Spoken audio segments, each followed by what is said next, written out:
Hello, student. Today is all about bachelors in Italy. Why student choose Italy? What is the application date, time, fee and procedure?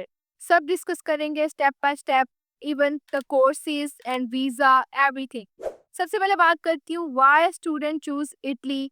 Because Italy is one of the most affordable suitable country for Pakistani students profile. वो students जिनके पास financial asset नहीं है खुद को sponsor करने के लिए, उनके लिए इटली बहुत ही सूटेबल है, क्योंकि इटली के scholarships all over the world, even Pakistan और इंडिया में बहुत फेमस है, क्योंकि पाकिस्तानी स्टूडेंट्स जो नीडी हैं उनके लिए ये स्कॉलरशिप्स है और ये स्कॉलरशिप्स मिलते हैं स्टूडेंट्स को।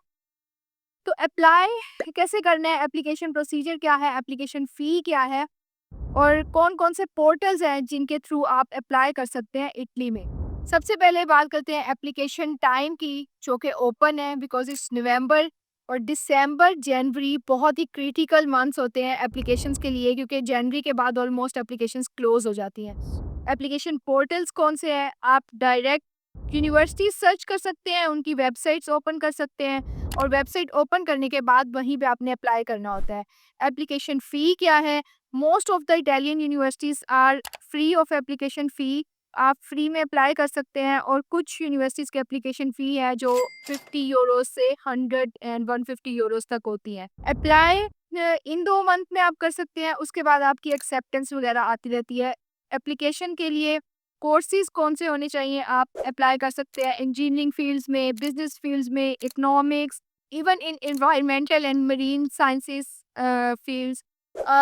एप्लीकेशन के लिए आपको इटालियन आने की ज़रूरत नहीं है, क्योंकि इटली की प्राइवेट और पब्लिक यूनिवर्सिटीज़ दोनों ऑफ़र करती हैं इंग्लिश टॉट कोर्सेज़, जिनमें आप अप्लाई कर सकते हैं और एडमिशन ले सकते हैं। अब एप्लीकेशन रिक्वायरमेंट क्या है? The main important thing for bachelors.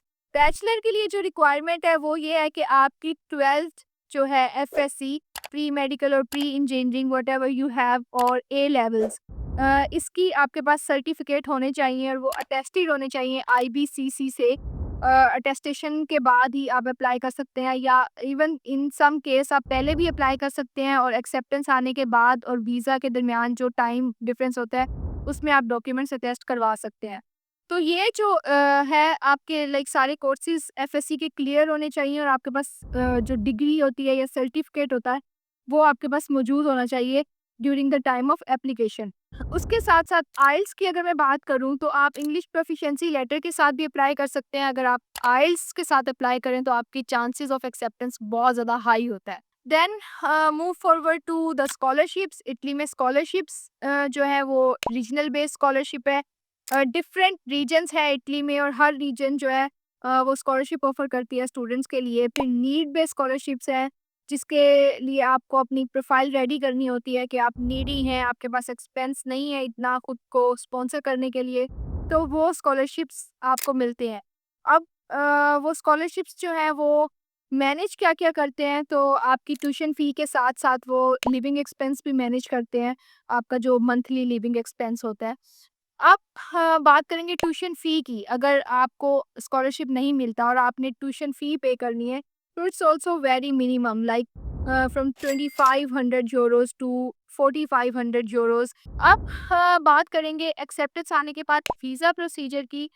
तो अपॉइंटमेंट बुक होने के बाद आपका जो वीज़ा रेशियो है वो 90% होते हैं अगर आपके डॉक्यूमेंट्स ओरिजिनल है, लाइक आपका एक्सेप्टेंस लेटर ओरिजिनल है, आपका जो फ़ी पेमेंट स्लिप है वो ओरिजिनल है, देन आपके जो एकेडमिक्स हैं पाकिस्तानी यूनिवर्सिटीज़ के वो ओरिजिनल हैं, अटेस्टेड हैं, आपका पासपोर्ट, इन सब डॉक्यूमेंट्स के बेस पे आपको वीज़ा मिलता है इटली का, और चांसेस बहुत ज़्यादा हो जाते हैं, लाइक वीज़ा रेशियो इज़ 90%। और आपकी जो बैंक स्टेटमेंट है वो आपकी ओरिजिनल है, और जो आपने बैंक स्टेटमेंट में फंड्स मेंटेन किए हुए हैं वो जस्टिफाई होने चाहिए कि आप खुद को इटली ले जाने के काबिल हैं, वहाँ स्पॉन्सर करने के काबिल हैं, जो ट्यूशन फ़ी आपने भरी है वो आपने खुद भरी है।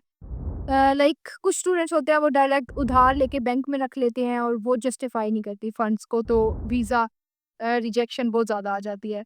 तो ये सारे पॉइंट्स हैं जो एक बैचलर स्टूडेंट के लिए, जो बैचलर करना चाह रहा है इटली में उसके लिए हैं। मैं शॉर्टली भी बता सकती हूँ। फर्स्ट एप्लीकेशन जो कि ओपन है। एप्लीकेशन के बाद आपका एक्सेप्टेंस लेटर है। एक्सेप्टेंस लेटर के बाद आपकी डॉक्यूमेंटेशन है फॉर वीज़ा और फॉर स्कॉलरशिप्स। उसके बाद आप लोगों का वीज़ा डॉक्यूमेंट्स जो है वो सबमिट होते हैं और आप वीज़ा आपको मिलता है और आप ट्रैवल कर सकते हैं।